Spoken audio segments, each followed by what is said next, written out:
ቭላዲሚር ፑቲን ምዕራባውያን የጥቃት አዝማሚያም የሚያሳዩ ከሆነ ሉዓላዊነታችንን ለማስጠበቅ እጅ በደረት ብለን አንቀመጥም ሲሉ አስጠንቅቀዋል። ዩክሬን በሰው አልባ አውሮፕላን በሮስቶቭ ግዛት በደቡባዊ ሩሲያ ጥቃት ማድረሷንና የሰው ሕይወት ማለፉን የሩሲያ ባለስልጣናት አስታውቀዋል። ወደ አራተኛ ዓመቱ የተሸጋገረው የሩሲያና ዩክሬን ጦርነት ዛሬም ተባብሶ ቀጥሏል። ምዕራባውያንና ሞስኮም ተፋጠዋል። ዩክሬንም አዲስ ጥቃት ፈጽማለች። የሩሲያው ፕሬዝዳንት ቭላዲሚር ፑቲን ከጦር ሚኒስትሮቻቸው ጋር ባደረጉት ከፍተኛ ስብሰባ የዩክሬን ጦርነትን በስፋት ገምግመዋል። ዓመታዊ የጦር ሜዳ ውሎ ድሎችን፣ አዳዲስ መሳሪያዎችን የመጠቀም ብቃትን፣ እነዚህ መሳሪያዎች በዩክሬን ጦርነት ላይ ምን ያህል ውጤት አስገኝተዋልና በጦርነቱ ያጋጠሙ ችግሮች በሚል ነው የተወያዩት።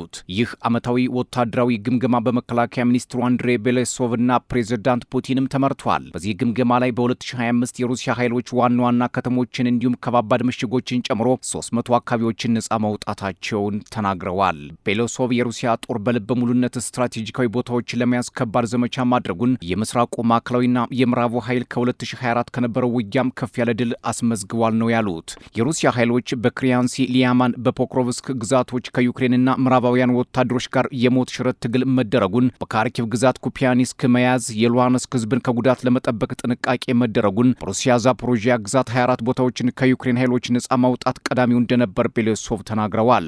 ፑቲን በበኩላቸው የሰሜን ኮሪያ ወታደሮችን በኩርስክ ግዛት ከጎናቸው ስለተሰለፉ በዚህ ወታደራዊ ግምገማ ላይ አመስግነዋቸዋል። በኩርስክ ግዛት ከባድ ጦርነት መደረጉን ያልሸሸጉት ፑቲን ለኪም ምስጋናቸውን አቅርበዋል። ባለፉት ቀናት ኪም በሩሲያ ሲዋጉ ለቆሰሉ ወታደሮቻቸው ጀግና የሚል ስም መስጠታቸው ይታወሳል። የምዕራባውያን መሪዎችና ፖለቲከኞች ሰሜን ኮሪያ በጦርነቱ መሳተፏን ሲተቹ መክረማቸውም የሚዘነጋ አይደለም።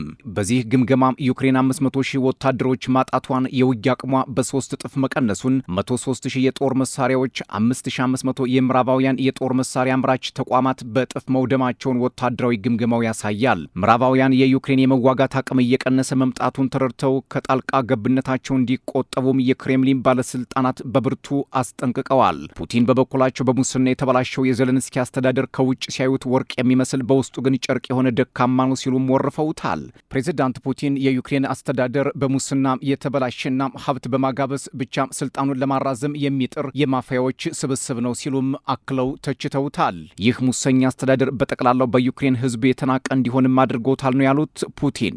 በዩክሬን 100 ሺህ የወንጀል ድርጊት መፈጸሙ የዘለንስኪ መንግስት መነቃነቁን ያመላክታልም ሲሉ አክለዋል። ሌላው በዚህ ግምገማ ፑቲን ያነሱት ጉዳይ ምዕራባውያንና ኔቶ ሩሲያ ልትወጋን ነው የሚል የቅጥፈት ወሬ ማናፈሳቸው ሲሆን ይህም ራሳቸው ለጦርነት ለመዘጋጀት የሚያደርጉት ሰበብ ነው። እኛ ማንንም ማጥቃት አንፈልግም፣ እነርሱ እንደሚሉት ሩሲያም የተቀናጀ ጦርነት በማንም ላይ አትከፍትም፣ ሞስኮ ስጋት አትሆንም፣ ውሸታቸው የማያልቀው ምዕራባውያን ግን ይህን ማስተጋባታቸውን ቀጥለዋል። ኔቶ ለጦርነት እያኮበኮበና ነጋሪት እየጎሰመ በምስራቃዊው ክንፍ ቀጠና ወታደሮችን እያሰፈረ መታየቱ ጠብጫሪ ነው። ኔቶ ለጦርነት እያኮበኮበና ነጋሪት እየጎሰመ በምስራቃዊው ክንፍ ቀጠና ወታደሮችን እያሰፈረ መታየቱ ጠብጫሪው ኔቶ እንጂ ሞስኮ አይደለችም ሲሉ ነው የተቹት የሞስኮ ባለስልጣናት። የሩሲያ መከላከያ ሚኒስትር ቤሌሶቭ አክለውም በአሜሪካ መራሹ ኔቶ የኒውክሌር ኃይሉን በ1.5 ጨምሯል። ይህ ደግሞ ለጦርነት የመዘጋጀት አዝማሚያ መሆኑ ግልጽ ነው ብለዋል። በዚህ ዓመታዊ ወታደራዊ ግምገማ ላይ ምዕራባውያንን ያስደነገጠው ሌላው ክስተት ደግሞ ፑቲን በዓመቱ መጨረሻ የመካከለኛ ርቀት ኦሬሽኒክ ሚሳይል በሰዓት 12300 የሚምዘገዘገውን ለመጠቀም ማሰባቸው ሲሆን ፑቲን ይህ መሳሪያ የሩሲያን አቅም በትልቁ የሚያሳይና ለጠላቶቻችን መልእክት የሚሆን ነው ሲሉ መናገራቸው ነው። የውሃ ውስጥ ሰው አልባ አውሮፕላንና ቡሪቬስቲንክ ክሩዝ ሚሳይል በተጨማሪ እንዳላቸው መናገራቸውም የአትላንቲክ ፖለቲከኞችን ስጋት እንዲጋረጥባቸው አድርጓል። ቭላዲሚር ፑቲን 92 በመቶ የኒውክሌር ኃይላቸው የዘመነ መሆኑን፣ አሁን ላይ እንደ ሩሲያ ይህን መሳሪያ የታጠቀ ሀገር የለም ሲሉ መግለጻቸው ጥብቅ መልእክት ለምዕራባውያን እያስተላለፉ እንደሆነ አሳይተዋል ይላሉ ተንታኞች። የሉዓላዊነት ጉዳይን አስመልክቶ መግለጫም የሰጡት ቭላዲሚር ፑቲን በሩሲያ ተናጋሪ ሕዝብ ላይ የሚደርስ ማንኛውንም ጥቃት ለመከላከል የሚያስችል ቁመናለን፣ በዚህም ስኬት ላይ ደርሰናል። ሩሲያም አስደናቂ ወታደራዊ ዘመቻዎችን በአግባቡ ተወጥታለች። ሉዓላዊነታችንን የሚዳፈር ምድራዊ ኃይል በትራችን እንደሚደርሰው መረዳት አለበት። ኔቶም ወደ ምስራቅ መስፋፋቱን ማቆም ግዴታው ነው ሲሉ አስጠንቅቀዋል። ቭላዲሚር ፑቲን ሀገራቸው ከአሜሪካና ሩሲያ ጋር በጋራ ተጠቃሚነትና በኩል ትብብር መስራት ትፈልጋለች። በተመሳሳይ አውሮፓም ይህንን አቋም እንደሚያራምድ አምናለሁ ብለዋል። እኛ የ2022ቱን ጦርነት አልጀመርነውም። የምዕራባውያንና ዩክሬን ኃይሎች ትንኮሳ ነው ያስገባን። አውሮፓ ጦርነቱን ጀምሮታል፣ እኛ ግን ለመጨረስ እየሞከርን ነው ሲሉም ተናግረዋል።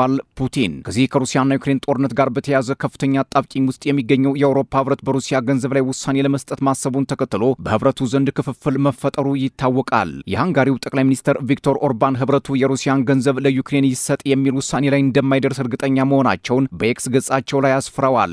የአውሮፓ ህብረት በሩሲያ ገንዘብ ላይ ውሳኔ ለመስጠት ዛሬ ሐሙስ እንደሚሰበሰብም መረጃዎች አመላክተዋል። ኦርባን በሩሲያ ላይ ማዕቀብ መጣልና ወደ ዩክሬን ወታደር መላክ የሚል ሐሳብን በተደጋጋሚ እንደማይቀበሉት ይናገራሉ። የአውሮፓ ህብረት ኮሚሽን ፕሬዝዳንት ኡርሱላ ቮንደርሌን የሩሲያ ገንዘብ ወደ ዩክሬን ፈሰስ መደረግ አለበት ብሎ መናገራቸው የሚታወስ ሲሆን ስሎቫኪያና ሃንጋሪ ተቃውሞ ማሰማታቸውም የሚዘነጋ አይደለም። በሩሲያና ዩክሬን ያለውን ጦርነት ለመፍታት ከአሜሪካና ሩሲያ ተወካዮች መሰየማቸው የሚታወስ ሲሆን አሁን ላይ አርቲ ይዞት የወጣው መረጃ በኪሪል ዲሜትሪ የተመራ ልዑክ በዚህ ሳምንት መጨረሻ ወደ አሜሪካ እንደሚሄድ ሲሆን ባለፈው ወር በፍሎሪዳ ሚያሚ የተጀመረውን ውይይት ለማስቀጠል እንደሆነም አርቲ ያክሎ ዘግቧል። በኪሪል ዲሜትሪ ስቲቭ ዊትኮፍና ጃሬድ ኩሽነር የሚካሄደው ውይይት እውን ከባዱንና ደም አፋሳሹን የሩሲያና ዩክሬን ጦርነት ይፈታው ይሆን የሚለው ወደፊት የሚታይ ጉዳይ ይሆናል።